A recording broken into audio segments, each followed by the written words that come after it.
या उदगीर शहराचे जे मंत्री आहेत, जे आमदार आहेत, त्यांनी नेमकी कुठली भूमिका घेतली? राष्ट्रवादी काँग्रेस पक्षाने त्याचा काय कमी केलं, काय केलं नव्हतं? आणि मग तर एवढा देऊन भाजपसारख्या जातीवाद्या पक्षावर गेले, नेते गेले, तेच भाजपचे नेते, तेच भाजपचे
करूया. हे आपला घरगुती आपला कुटुंबाचा कार्यक्रम आहे. कुठे जागा भेटली तिथं बसून घेण्याची गंमत नाही. मंचावर वरी स्टेजवर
असंख्य महिलांना व पुरुषांना मार्गदर्शन करावं.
महिला भगिनी उपस्थित आहेत. नेमकी लाडकी बहीण योजना आपण सुरू केली का त्यांनी सुरू केली हा प्रश्न मला इथं आल्यावर पडलाय. मला सांगायचंय आमच्या महिला भगिनींचा एकच नारा, उदगीर मध्ये गद्दारांना नाही थारा. आमच्या महिला भगिनींचा एकच नारा, या उदगीर मध्ये गद्दारांना नाही थारा. बरोबर बरोबर का?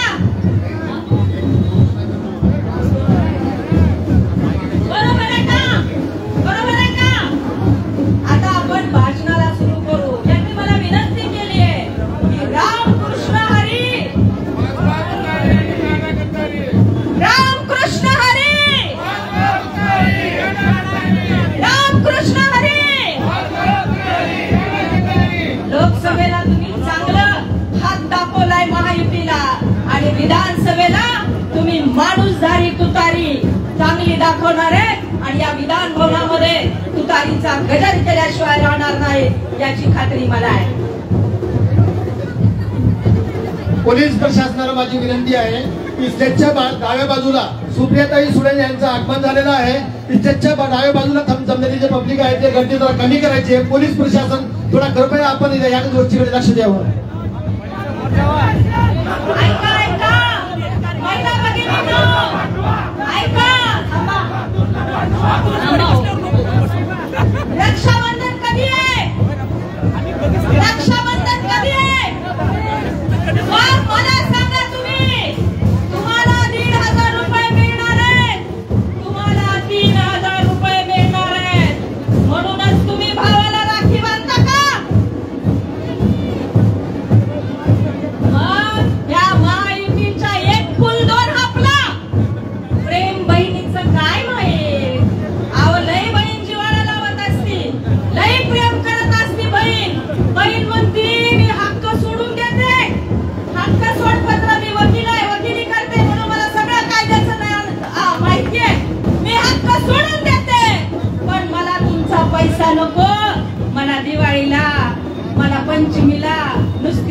मागणी केली तरी मी माहेरात येते बाई.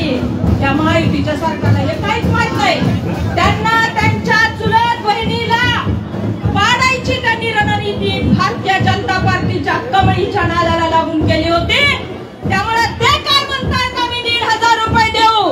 मी आदरणीय सुप्रियाताईंना, आदरणीय जयंत पाटील साहेबांना विनंती करते की ज्यावेळी आपला ऑक्टोबर-नोव्हेंबर मध्ये दिवाळी नंतर सरकार येईल त्यावेळी आमच्या महिला भगिनींची तुम्ही 3,000, 4,000, 5,000 रुपयांनी ओटी भरा.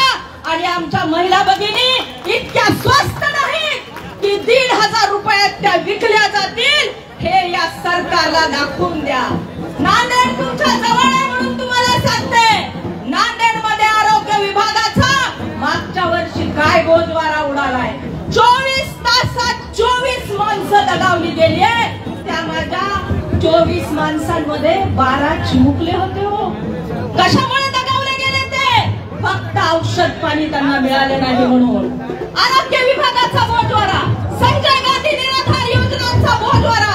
आता आमचे पंडितजी कांबळे साहेब अतिशय पोटतिडकीने सांगत होते की ज्या काही मागासवर्गीयांसाठी योजना आहेत, ज्या काही मराठा समाजासाठी 7 योजना आहेत, त्याचा सगळा पट्ट्या बोर्ड यांनी लावलेला आहे.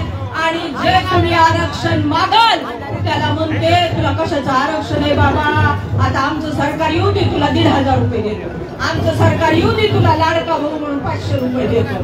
बरोबर आहे का? आदरणीय पवार साहेबांनी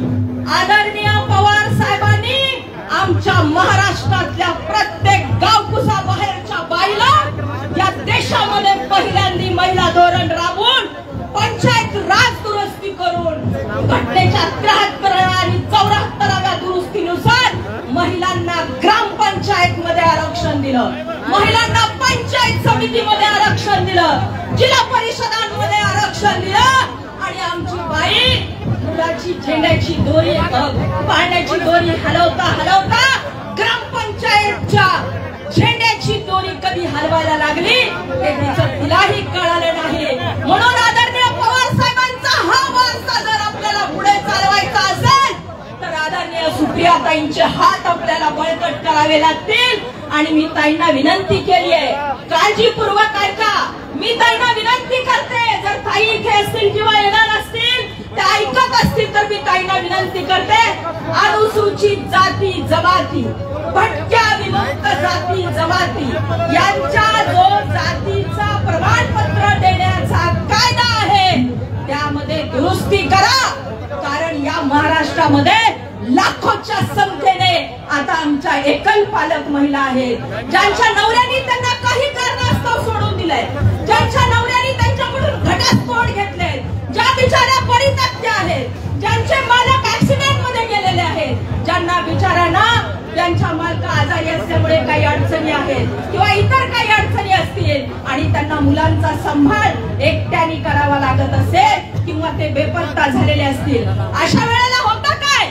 ज्यावेळी आमच्या भगिनीला लेकराला शाळेत घालावं लागतं त्यावेळी त्या कायद्यामध्ये नमूद केलेलं आहे फक्त वडिलांची वंशावळ चालते, आईची जात चालणार नाही. या कायद्यामध्ये दुरुस्ती झाली पाहिजे आणि आईची जात सुद्धा वडिलांच्या जाती बरोबर चालली पाहिजे आणि ते ऑप्शनल असलं पाहिजे. अशा प्रकारची दुरुस्ती आपलं महाविकास आघाडीचं सरकार आदरणीय पवार साहेबांच्या नेतृत्वाखाली आल्यानंतर निश्चित होणार आहे याची मला खात्री आहे. कारण पवार साहेबांनी महिलांसाठी शाश्वत योजना आणल्या. 1,500चं गाजर नाही व दाखवलं. 1,500 थोडं शांत बसता का? थोडं शांत बसा. पाहुणे आलेत ना? शांत बसा ना, थोडं शांत बसा. आवडत नाही का तुम्हाला? काय इथं महिला आहेत म्हणून मला जास्तच पुरण चाललंय. तुम्हाला नाही कळायचं, बाई एक असते उगाच तुम्हाला वाटतं असो 4 बायका एकत्र येणार नाही. येतात तो बायका एकत्र. बायकांनी ठरवलं ना, जळगाव मध्ये एका माणसाने एका लहान मुलीवर बलात्कार केला होता, त्या माणसाला भर रस्त्यात मारण्याचं काम आणि त्याला मारून टाकण्याचं काम आमच्या महिला भगिनींनी केलं आणि जळगाव न्यायालयाने त्यांची निर्दोष मुक्तता केली आहे. त्यामुळे महिलांची ताकद तुम्हाला माहिती नाही.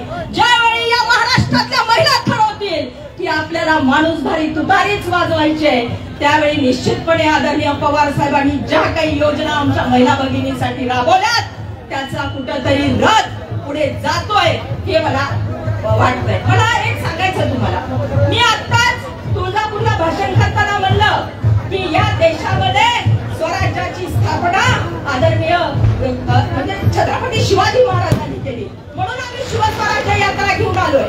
विरोधात जरी टीका करत असले तरी डॉक्टर बाबासाहेब आंबेडकरांनी जी घटना दिली, जे संविधान दिलं, ते संविधान भारतीय जनता पार्टीची मनुस्मृतीची जी काही पुढची पिलावळ आहे ते संपू पाहताय. त्यांना संविधान बदलायचंय.